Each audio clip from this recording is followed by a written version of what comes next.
ஆண்டவராகிய இயேசு கிறிஸ்துவின் நாமத்தினாலே உங்கள் யாவருக்கும் என் அன்பின் வாழ்த்துக்கள். இன்றைய கர்த்தருடைய வார்த்தை அன்பு பகுதி 1. இதன் தொடர்ச்சி நாளை வரும், நாளை மறுநாள் வரும். நிதானமாக பொறுமையாக கேளுங்கள், பாருங்கள். கர்த்தர் பெரிய காரியங்களை செய்வார். விசுவாசியுங்கள், விசுவாசிக்கிறவங்களுக்கு எல்லாம் கூடும் என்று சொல்லியிருக்கார். கர்த்தருடைய வார்த்தை ஒரு நாளும் வீண் போகாது.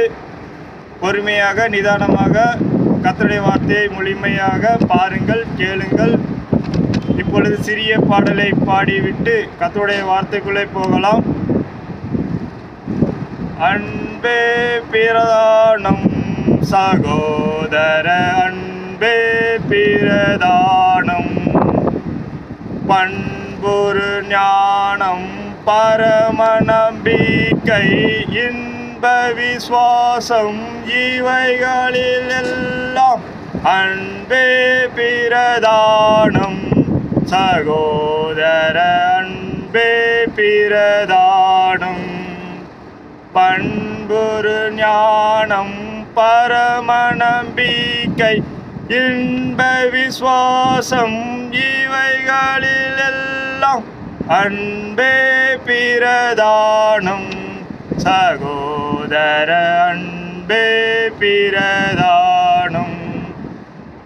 வாங்கள் கர்த்தருடைய வார்த்தைக்குள்ளே போகலாம். என்னிடத்தில் அன்பு கூர்ந்து என் கற்பனைகளை கை கொள்கிறவர்களுக்கோ 1000 தலைமுறை மட்டும் இரக்கம் செய்கிறவராயிருக்கிறேன். யாத்திராகமம் 20ஆம் அதிகாரம் 6ஆம் வசனம். பழிக்கு பழி வாங்காமலும் உன் ஜன புத்திரர் மேல் பொறாமை கொள்ளாமலும் உன்னில் நீ அன்பு கூறுவது போல் பிறரினும் அன்பு கூறுவாயாக. நான் கர்த்தர். லேவியராகமம் 19ஆம் அதிகாரம் 18ஆம் வசனம். உங்களிடத்தில் வாசம் பண்ணுகிற அந்நியனை சுதேசி போல் எண்ணி நீங்கள் உங்களில் அன்பு கூறுகிறது போல அவனிலும் அன்பு கூறுவீர்களாக. நீங்களும் எகிப்து தேசத்தில் அந்நியராய் இருந்தீர்களே. நான் உங்கள் தேவனாகிய கர்த்தர். லேவியராகமம் 19ஆம் அதிகாரம் 34ஆம் வசனம்.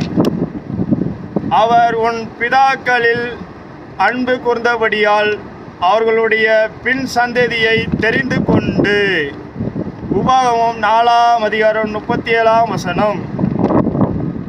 நீ உன் தேவனாகிய கர்த்தரிடத்தில் முழு இருதயத்தோடும் உன் முழு ஆத்துமாவோடும் உன் முழு பலத்தோடும் அன்பு கூறுவாயாக. உபாகமம் 6:5. சகல ஜனங்களிலும் நீங்கள் திரட்சியான ஜனமென்று கர்த்தர் உங்கள் பேரில் அன்பு வைத்து உங்களை தெரிந்து கொள்ளவில்லை. நீங்கள் சகல ஜனங்களிலும் கொஞ்சமாயிருக்கிறீர்கள். உபாகமம் 7:7. கர்த்தர் உங்களில் அன்பு கூர்ந்ததினாலும் உங்கள் பிதாக்களுக்கு இட்ட ஆணையை காக்க வேண்டும் என்பதினாலும் கர்த்தர் பலத்த கையினால் உங்களை புறப்பட பண்ணி அடிமைத்தன வீடாகிய எகிப்தியனிடனும் அதன் ராஜாவான பார்வோனின் கையில் நின்றும் உங்களை மீட்டு கொண்டார். உபாகமம் 7ஆம் அதிகாரம் 8ஆம் வசனம். அன்பு நீடிய சாந்தமும் தயவும் உள்ளது. அன்புக்கு பொறாமை இல்லை. அன்பு தன்னை புகழாது, இருமாப்பாயிராது. 1 கொரிந்தியர் 13ஆம் அதிகாரம் 4ஆம் வசனம். நாங்கள் இப்பொழுது ஒரு சிறிய கருத்தை கேட்டுவிட்டு நாம் நிறைவு செய்வோம். நாம் தகப்பனையும் தாயும் கனம் பண்ணுவாயாக என்று கர்த்தருடைய வார்த்தை சொல்கிறது. அதன்படி நாம் அப்பா அம்மாவிடம் அன்பு செலுத்த வேண்டும். நாம் கூட பிறந்த சகோதர சகோதரிகளிடம் அன்பு செலுத்த வேண்டும். நாம் உறவினர்கள், மாமா, அத்தை, சித்தப்பா, சித்தி, இன்னும் மற்றும் பல உறவினர்கள் இருக்கிறார்கள். அவர்களிடம் நாம் ஒருவருக்கொருவர் அன்பு செலுத்த வேண்டும். கணவன் மனைவியிடம் அன்பு செலுத்த வேண்டும், மனைவி கணவனிடம் அன்பு செலுத்த வேண்டும். இது கர்த்தருடைய விருப்பம். நாம் வீட்டு அருகில் உள்ளவர்களிடம் அன்பு செலுத்த வேண்டும், வேலை செய்யும் இடங்களில் நாம் அன்பு செலுத்த வேண்டும்.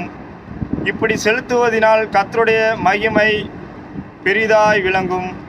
கர்த்தர் நம்மை கொண்டு பெரிய காரியங்களை செய்வார். விசுவாசிங்கள். அதாவது இப்பொழுது இன்றைக்கி உள்ள வார்த்தையை கேட்டிருப்பீங்கள். கர்த்தருடைய வார்த்தை, அன்பு நீடிய சாந்தமும் தயவும் உள்ளது.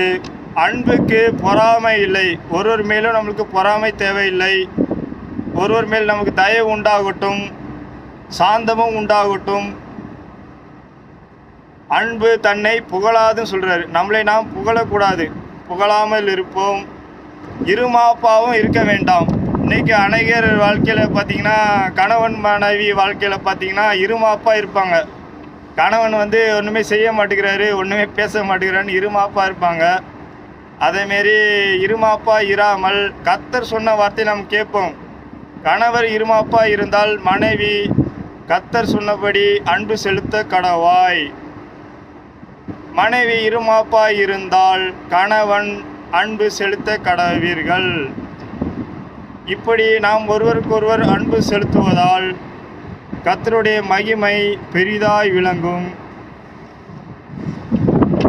நமக்குள் இந்தமாரி இருமாப்பான காரியங்கள் நம்மிடம் இருந்தால், இப்பொழுதே இந்த வார்த்தையை கேட்டபடியால் நமக்குள் இருக்கும் இவ்வகை குணங்களை நாம் நீக்கிவிட்டு, கர்த்தர் ஒருவர் மேல் ஒருவர் அன்பு கூற சொன்னபடி கர்த்தர் நம்மோடு இருக்கிறார். யாரும் நமக்கு அன்பு செலுத்தவில்லை என்றாலும் நாம் அன்பு செலுத்துவோம். கர்த்தர் நம்மளை ஆசீர்வதிப்பாராக. இன்றைய கர்த்தருடைய வார்த்தையை கேட்ட பார்த்த உங்கள் யாவரையும் நிச்சயமாகவே கர்த்தர் ஆசீர்வதிப்பார். மறக்காமல் உங்களது சப்ஸ்கிரைப் பட்டனை சப்ஸ்கிரைப் செய்து விடுங்கள், லைக் பட்டனை லைக் செய்து விடுங்கள், கமெண்ட் பாக்ஸில் உங்கள் கருத்தை பதிவு செய்யுங்கள். இன்றைக்கான வார்த்தை உங்களுக்கு பிடித்திருந்தால் கமெண்ட் பண்ணுங்கள், ஷேர் பண்ணுங்கள். மற்றவர்களுக்கு ஷேர் பண்ணுவதால் அது அநேகருக்கு பிரயோஜனமாக இருக்கும். விசுவாசிக்கிறேன். கர்த்தர் என்னை கொண்டு அநேக காரியங்கள் செய்வார் என்று நான் விசுவாசிக்கிறேன். இப்பொழுதே நான் நிறைவு செய்து கொள்கிறேன். கர்த்தர் நாமம் மகிமைப்படட்டும். Thank you friends, thank you.